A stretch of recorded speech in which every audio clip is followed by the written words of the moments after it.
The Forest Mystery. Three friends, Sam, Jake, and Emma, had long dreamed of a real adventure. They loved exploring secret corners, strange places that seemed to avoid the attention of most people. The story of the Forest of the Dead came to them as a challenge.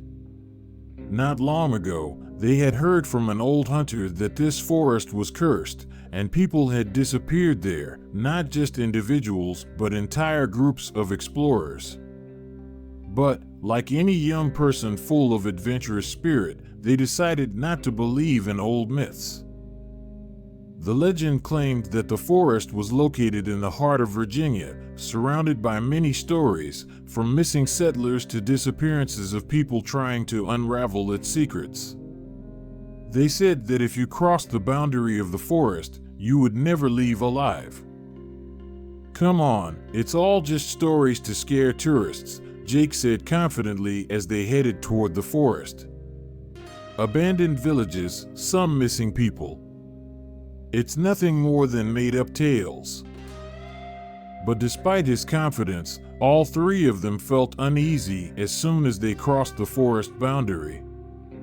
The air became heavy, and the trees grew darker and denser. The forest seemed to swallow the light, and their footsteps echoed in the dead silence. "It feels kind of off," Emma said, but Sam, despite the gloom, felt something extraordinary, as though the forest was hiding something important. At first, nothing unusual happened, but the deeper they ventured, the more they felt as though the forest was watching them. Shadows moved even when there was no wind, no noise. Strange sounds occasionally echoed, but they could have been figments of their imagination. "Maybe we should turn back?" Emma suggested. But Sam, as usual, was determined that if they turned back now, the entire adventure would be nothing more than a pointless walk.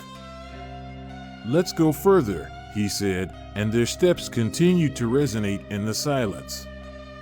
They ventured deeper into the forest until they stumbled upon strange old stones arranged in a circle. These stones were covered with ancient runes and symbols that didn't resemble anything they had seen in books about local archaeological digs. Jake, being a fan of ancient artifacts, immediately approached to study them. "Look, these aren't local symbols," he said, pointing to the stones. "Maybe it's just part of some tribe?" Emma suggested, but her voice was tense. The forest continued to remain strangely silent. Sam got closer and noticed that the symbols looked unnatural, as though they were carved not by human hands, but something far older and more ominous. At that very moment, from the depths of the forest came a faint sound, initially weak, but gradually growing louder, as if someone was walking on a misty path. Emma instinctively turned around, but there was nothing behind her. Just emptiness. Yet, the feeling of being watched grew stronger. "Is this some kind of trick?" Jake asked, but Emma nodded, her expression pale. Sam, trying to hide his unease, shook his head. "It's just illusions, guys." But the further they moved, the less certain Sam became. His gaze wandered across the forest, where the shadows seemed to thicken. As night began to fall and their supplies dwindled, the friends decided to set up camp. But the longer they stayed in the forest, the more they felt how the space around them was changing.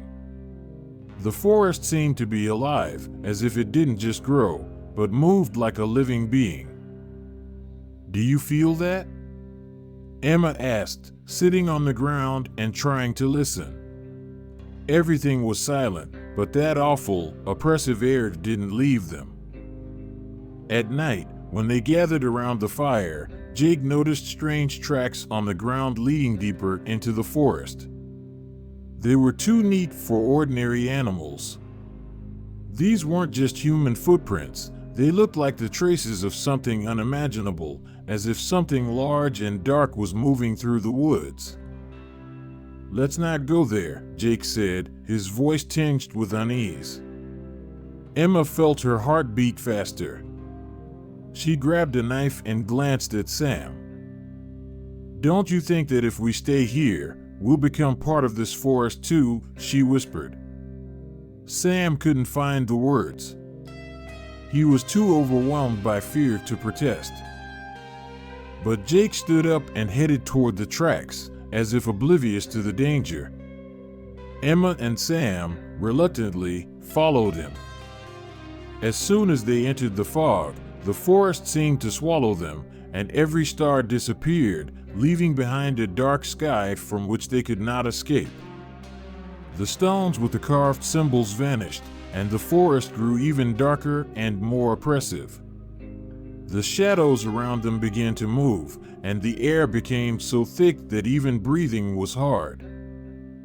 Suddenly, as if on command, they felt the ground beneath their feet begin to tremble. They heard the sound, footsteps, heavy, like the steps of some giant creature. Then, right before them, from the fog emerged something. It was a creature, covered in black skin, with eyes glowing red. "We shouldn't have come here," Sam said, stepping back. Emma couldn't tear her eyes away from the creature, which was getting closer. She felt her heart tighten, and the air grew even more terrifying. The creature approached, and with each step, the shadows on the ground grew more palpable. It didn't speak, but in its presence, they all felt an unspoken terror. There was no sense in running. The forest, alive, was swallowing them whole. At that moment, they realized that they could never return. The forest had claimed them. After the search party investigated the area of the forest, they found neither bodies nor traces of the friends. The camera they had left behind was damaged, but it captured strange, unclear images, their faces distorted, and something enormous and dark standing before them. The locals say that the forest of the dead never lets go of those who dare to enter. It is alive, it is ancient, and it has been waiting for them. No one returns from there, and those who truly dare to step onto its path will become part of it forever. But everyone who hears this story remembers one thing for sure: the forest will always call to those who walk its trails.